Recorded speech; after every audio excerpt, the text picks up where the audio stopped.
a mano.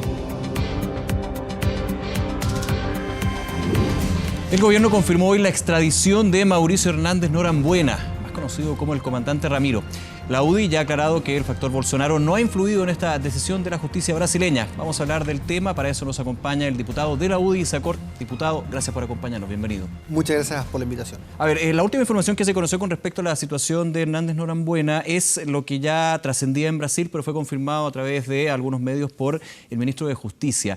Aquí la extradición se lleva a cabo porque hay algunas diferencias en términos de que se va a conmutar de alguna manera la pena que tiene que cumplir Hernández Norambuena acá, y ya no van a ser 2 cadenas perpetuas, sino lo máximo que establece la Constitución brasileña, es decir, 30 años máximo. ¿Cómo evalúa usted ese cambio en lo que va a ser la pena aquí cuando regrese? A ver, eso es efectivo y nosotros podemos confirmar esto porque es el propio ministro de Justicia, Hernán Larraín, quien va en primer lugar a comunicar esta información al presidente de la Corte Suprema, así como al ministro instructor de la causa, el ministro Mario Carroza. Y nosotros vemos con tranquilidad esto. Esto se aleja del escenario ideal, pero sí es parte del escenario real. Y nosotros siempre nos hemos movido acá por convicciones, por principios. Y en esas convicciones y principios está, por ejemplo, el respetar el Estado de Derecho en cualquier parte del mundo. Y esta conmutación, como usted lo plantea, que es así, vale decir, los 40 años de pena efectiva en Chile se van a convertir en 30 años de pena efectiva, es porque Chile cumple el Estado de Derecho. ¿Y eso por qué? Porque Chile lo obliga. Un acuerdo internacional que firmó y fue aprobado por Chile en el año 2012, en el artículo 3 establece que la pena del país requiriente, Chile, no puede superar a la pena que arriesga en el país requerido, Brasil.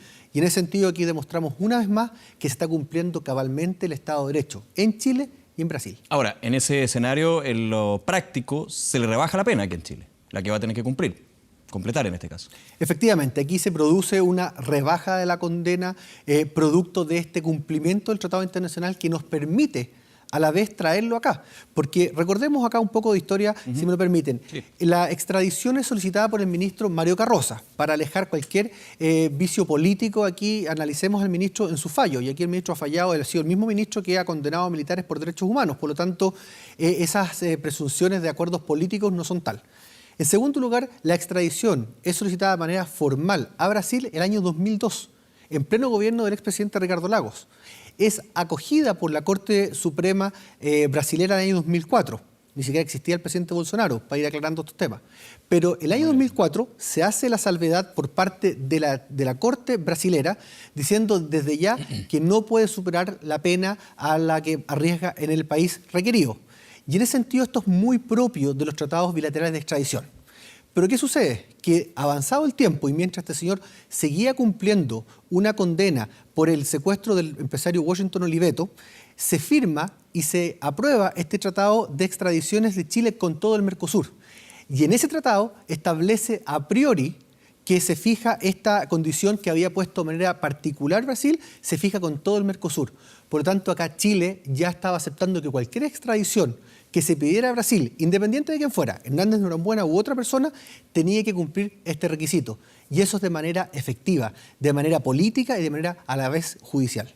Usted, con el contexto jurídico, diputado, descarta lo que ya se ha dicho desde la UDI, este efecto Bolsonaro, que la llegada del presidente Bolsonaro a Brasil haya significado la extradición finalmente de Hernández Norambuena. Pero hay muchos que dicen coincidencia. Yo voy un poquito más atrás. Por ejemplo, cuando se estaba viendo la situación de Palma Salamanca y fue el presidente Piñera quien habló con el presidente de Francia, Emmanuel Macron. Es decir, han habido conversaciones con mandatarios en casos donde requirientes de la justicia chilena han estado en otros países, y uno dice, aquí se está viendo un efecto, pero al mismo tiempo se descarta que alguna conversación o negociación con Jair Bolsonaro haya terminado en esta extradición. ¿Por qué? A ver, hay que entender que los roles de los presidentes de la República, sobre todo en sistemas presidencialistas como los nuestros, cumple un rol de jefe de gobierno y de jefe de Estado. Son dos cosas distintas. Acá lo que hace el gobierno es cumplir el mandato que le da la Corte Suprema. Aquí no es una arbitrariedad, no es un tema de interés del presidente de turno. No es el gobierno el que pide la extradición. No, por eso son los tribunales. Por eso nosotros hablamos que aquí son vínculos de Estado a Estado, del Estado de Chile al Estado de Brasil. Por eso le hice este recuento histórico del presidente Ricardo Lagos, por ejemplo, que es el mismo presidente que se ocupa de buscar a Pablaza desde Argentina hacia Chile, cosa que todavía no hemos podido conseguir, pero el propio presidente Ricardo Lagos lo inicia. Es el mismo gobierno que a través de la Cancillería porque así lo establece nuestro sistema procesal, administra el requerimiento que hace la Sala Penal de la Corte Suprema, que a la vez analiza el tema de fondo a partir de una solicitud que hace el ministro Carroza en este caso.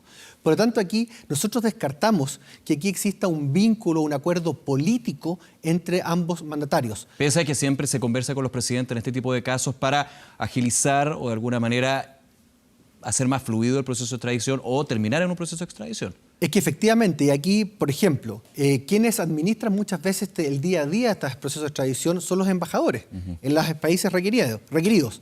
¿Y quiénes son los embajadores? Son personas de plena confianza del presidente de la República. Por lo tanto, el presidente de la República los nombra en su calidad de jefe de Estado a ellos embajadores porque representan los intereses del Estado de Chile.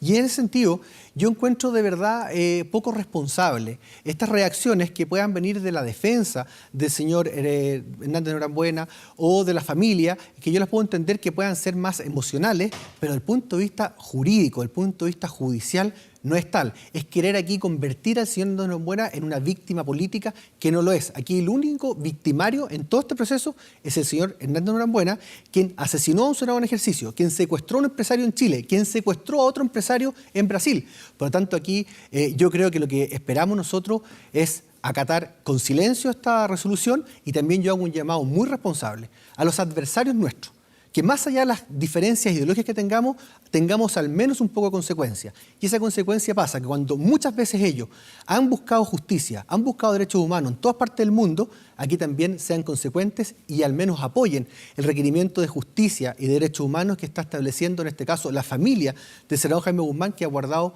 un silencio muy respetuoso. ¿Espera esa consecuencia directamente, le pongo nombre, con el Partido Comunista?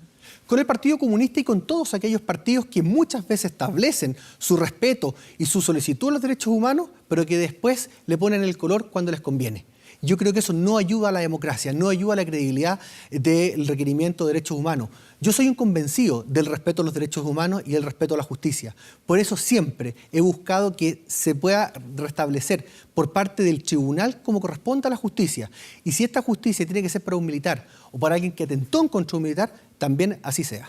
Son situaciones distintas de todas maneras, pero ¿marca algún tipo de precedente esta extradición que se va a llevar con Hernández Norambuena con la situación de Ricardo Palma Salamanca, que está actualmente en Francia con un asilo político, refugiado más bien? A ver, yo creo que la familia que buscó o la defensa del señor Hernández Norambuena quiso convertir de manera muy rápida a este señor en un Palma Salamanca, por eso insisto, en una víctima de persecución política.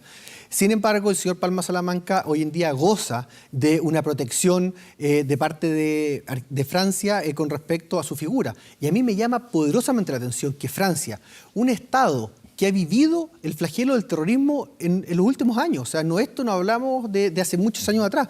Hace recientes meses atrás han vivido ataques terroristas, hoy en día esté dando protección a un terrorista. Eso a mí no me cabe en la cabeza y no voy a seguir entendiéndolo. Sin embargo, yo espero que la justicia a nivel global pueda hacer su parte. Yo, por ejemplo, no descarto que el señor Ricardo Palma Salamanca sea solicitado su extradición desde México a partir de investigaciones que lo relacionan con Escobar Poblete, el comandante Emilio, a partir de un secuestro en la ciudad de San Miguel de Allende, el secuestro de una ciudadana franco-norteamericana. Por lo tanto, vamos a ver si Francia va a estar o no dispuesto, por ejemplo, a entregar posiblemente la justicia mexicana a alguien que atentó en contra de una ciudadana de su propio país. ¿Usted conoce antecedentes de que el Estado mexicano lleve a cabo ese proceso? Porque finalmente, claro, yo lo veo y entiendo un poco el contexto, se dejaría de lado lo que es una persecución política, que es justamente lo que se alegó y se solicitó este estatus de refugiado político para la Oficina de Refugiados y Apátridas allá en Francia. ¿Hay algún antecedente con respecto a esa situación? Yo entiendo que el proceso internacional de protección a los perseguidos políticos, a los refugiados, tenga un carácter de reserva total. Pero no puedo entender, insisto, las motivaciones que tuvo Francia para dar la protección política a Palma Salamanca a partir del requerimiento que tiene Chile. Pero además tengo fe de que no va a caber acá tampoco ante una posible, y eso lo dejo en las manos de la autoridad mexicana, ante una posible solicitud de extradición por parte de los mexicanos, porque no cabe un raciocinio. Aquí lo que hemos visto es una protección política a una persona que atentó contra un senador en ejercicio en plena democracia, una persona que fue confesa, estuvo condenada y quebrantó su condena con protecciones internacionales también, como por ejemplo el tema del helicóptero. Dice que es una confesión bajo presión. Sí, claro, él lo puede establecer, pero aquí finalmente están los fallos de primera instancia, de segunda instancia y de máxima instancia de la Corte Suprema. Por lo tanto, aquí cualquier persona puede decir que fue presionado a cometer un delito. De hecho, si uno analiza una entrevista que dio a The Clinic, el propio Palma Salamanca, creo que en febrero de este año, sí, él, de hecho, aparece incluso arrepintiéndose de esta situación y culpa al propio sector comunista o al mundo más de izquierda de que fue forzado a cometer este delito. Por lo tanto, una persona que borra con el codo lo que escribe con la mano es una persona que deja dudar su consecuencia. Diputado, vuelvo a la situación de Mauricio Hernández Norambuena. En las próximas horas se espera la llegada a Chile. ¿Cuáles son los pasos a seguir y también la postura que va a tomar en este caso la UDI, que ha sido muy activo justamente en pedir el regreso del comandante Ramiro a nuestro país? Acá, bueno, los plazos no los manejamos nosotros, no los conozco, pero aquí hay que ser sumamente claro. No corresponde ninguna acción. El señor Hernández Norambuena vuelve como reo a Chile, vuelve a cumplir una condena. Aquí no cabe abrir ni una foja del juicio que se llevó a cabo, porque aquí ya está condenado y se empezó a ejecutoriar esa condena y se quebrantó por parte del requerido. Por lo tanto, aquí no corresponde que se inicie un juicio, aquí corresponde que él sea presentado ante el ministro Carroza corrobore su identidad y lo mande a través de Gendarmería a un penal, esperamos, de alta seguridad. ¿La cárcel de alta seguridad? Yo creo que va a ser la cárcel de alta seguridad. Con todo lo que queda la historia, digamos, con lo que fue el escape en su minuto en 1996. Con las medidas yo creo que se van a prevenir ese tipo de situaciones con la que se vio en el año 96. Bien, diputado Isacort, nuevamente muchas gracias por acompañarnos. Gracias por la entrevista. Que esté muy bien, hasta luego.